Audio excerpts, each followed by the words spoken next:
biggest things I am super concerned about working with youth is their ability to communicate with one another in person, right? They're very comfortable texting each other. Maybe even FaceTime each other. Everything is so tech digital, especially young boys. I see a huge increase in social anxiety and ability to connect in person. And so that's something that we as coaches and as teachers can just help build. You are listening to the Beyond the Scoreboard podcast, transforming athletes into leaders on and off the court with host Coach Furtado. Coaches, are you ready to take your passion for coaching and turn it into a full-time career? I know the challenges firsthand, but the Make Money Coaching Sports program helped me take BTG basketball full-time. If you're tired of juggling coaching part-time and want to fully focus on doing what you love, this business accelerator will give you the tools and support to make it happen. Hit the link in the show notes below to learn more and start living your dream. Hello, everyone, and welcome back to another episode of the Beyond the Scoreboard podcast. I'm your host, Coach Furtado, and in today's episode, I am going to uncover and talk about how we actually teach our athletes how to be better communicators. And most people, most coaches that I have seen have addressed this in the wrong way. And let's just jump right in and start with that. Now, the traditional way to get your athletes to communicate more on the court is to yell, holler, scream at them, communicate more. Now, in that scenario, who is the one that's communicating the most? At the end of the day, what is the job of a coach? The job of a coach is to help players go from point A to point B. Now, is communication a skill like anything else? Yes. Do I just yell at player and they're immediately going to be a better shooter? No, right? It takes time. It takes practice, consistent practice, and it takes coaching. It takes praise.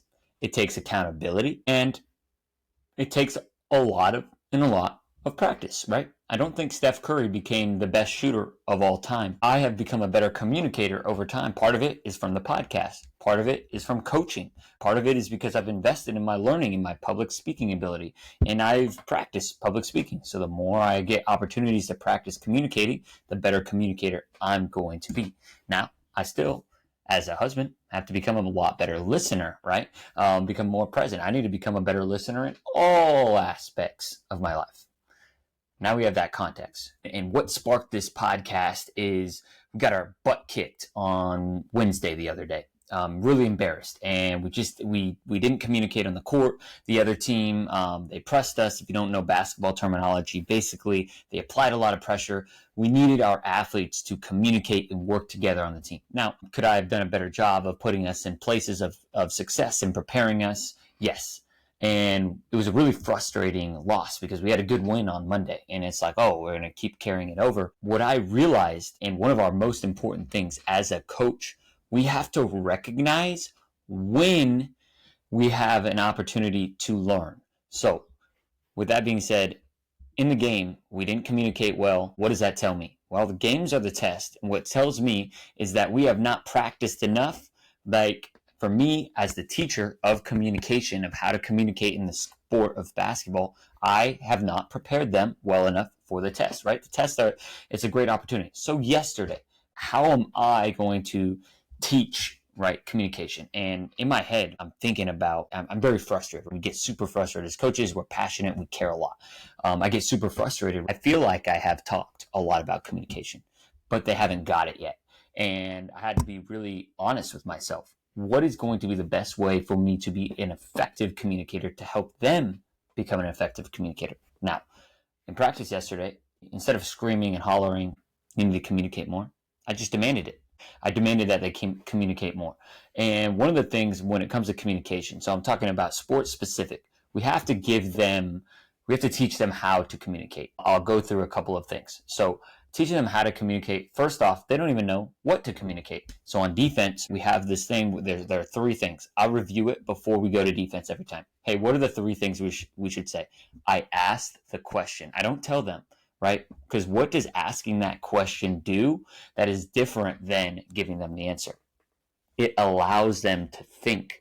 It allows them to practice the skill of communicating back to me that they know the 3 things they need to communicate. Ball, gap, help. Those are the 3 things. Now, how do we communicate? Communication is a two-way street. So I asked that. I literally asked them that. What is communication, right? What are the 2 things that are part of communication? All right.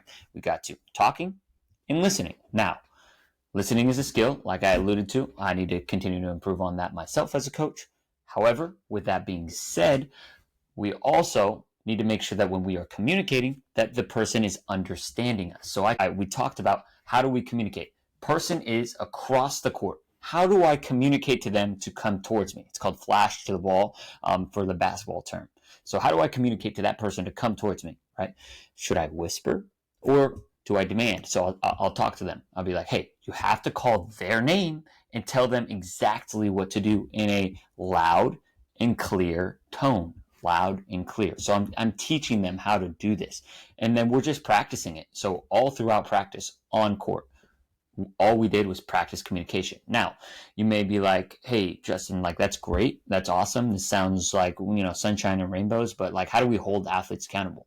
So what I did, essentially, when we were doing our defensive drill, when we weren't talking on defense, you know what we did? We ran, right? And so that is, and essentially, like, they know that if they don't communicate, there's accountability to it. And that's life. And so I'm not running them too much. Okay, on the line, boom, down and back, here we go, right? It's essentially just do it over and over again until you like it. And you have to have these high standards. And there's going to be times in practice where they're up and then they're down. Oh, on the line, not to our standard. And it's our job, it's our responsibility to hold them to that standard and have that accountability. It could be push-ups, lines, you can kind of do anything within that. It doesn't need to be over the top. It just, essentially, that just needs to be a reminder to them. Hey, reminder, you're not communicating enough, accountability. Because what happens in a game if we don't communicate enough, right? I'm asking them these questions. What happens in a game?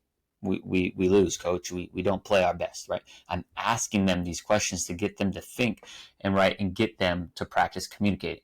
Now, after practice, and this is actually more important than probably any of the on-court stuff I'm doing.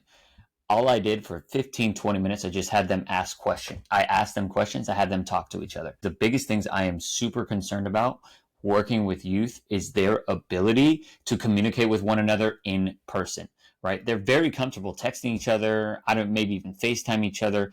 Everything is so tech digital, especially young boys. I see a huge increase in social anxiety and ability to connect in person. And so that's something that we as coaches and as teachers can just help build. I just asked them a series of questions. You can ask as easy of questions of what is your favorite NBA team, favorite player, but I wanted them to get a little bit deeper. I talked to them, what does active listening look like? I just asked them, right? Instead of telling them, this is what active listening, do this. No, we asked them. A lot of times our athletes know the answers. It's they don't get that opportunity to practice, right? Practice communication, practice direct communication, practice active listening. So I'm asking them these things, and I'm asking them, how did COVID affect your social skills? How does being on social media affect your in-person social skills? And then they get this opportunity to articulate with their teammates about this and communicate. I asked it at the end. I was just like, what do you think the purpose of this was? To communicate. We overcomplicate things a lot of times, and I think we want our athletes to be great at whatever we value and we care about overnight. And that's one of the biggest things that I've learned as a coach, and is really frustrating sometimes when our team doesn't play to our vision in our head, when we get embarrassed. But those are the learning opportunities that we have, and it just means that our job as a coach needs to be improved as well. So I hope you got a lot of information out of this episode. If for you as a coach or a parent, go send this to another coach or a parent or a friend on how to help our athletes be better communicators. Look, point blank simply, we have to teach it. We have to teach it. We have to correct it. We have to provide them accountability. And when they do it, great. This is the most important thing that I'm going to leave you with. If they do their job well, if they communicate well, you have to praise it.